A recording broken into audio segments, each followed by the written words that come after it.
Sunshine Cruz hindi makapaniwala sa mga ari-arian ng kanyang boyfriend na si Atong Ang. Gaano nga ba katotoo na binigyan siya ng bahay worth 200 milyon? Maingay na usapin sa mundo ng social media ang deklarasyon ng businessman at millionaire na si Atong Ang na meron na silang relasyon ng aktres na si Sunshine Cruz.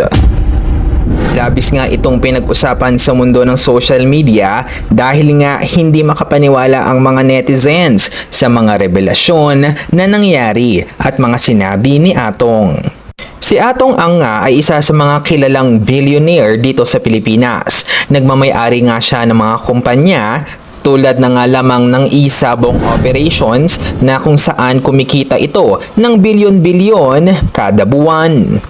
Dahil nga sa kanyang kumpanya ay nakapagtayo na siya ng iba't ibang mga ari-arian tulad na nga lamang ng bahay, kotse, mansyon, mga alahas, farm at marami pang iba.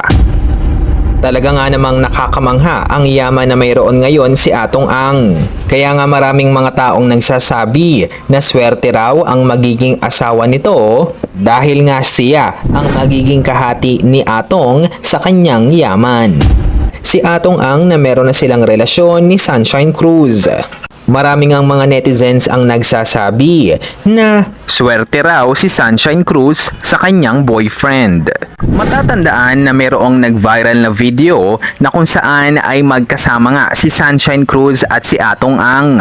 Dito nga unang nabuo ang mga haka-haka at rumors na mayroong relasyon ang dalawa. Kalaunan ay pinatotohanan naman ito ni Atong Ang sa isang interview. Samantala, gaano nga ba katotoo na merong kumakalat na blind item na nagdemand daw di umano si Sunshine Cruz ng bahay kay Atong?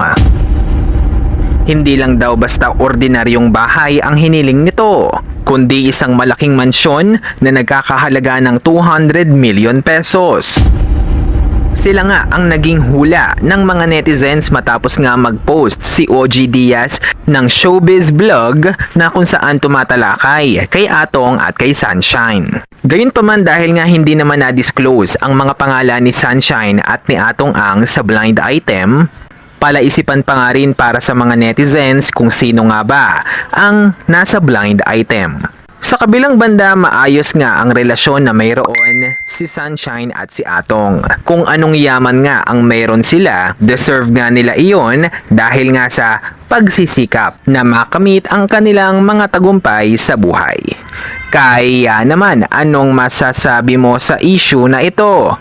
Don't forget to click the like and subscribe for more exclusive updates.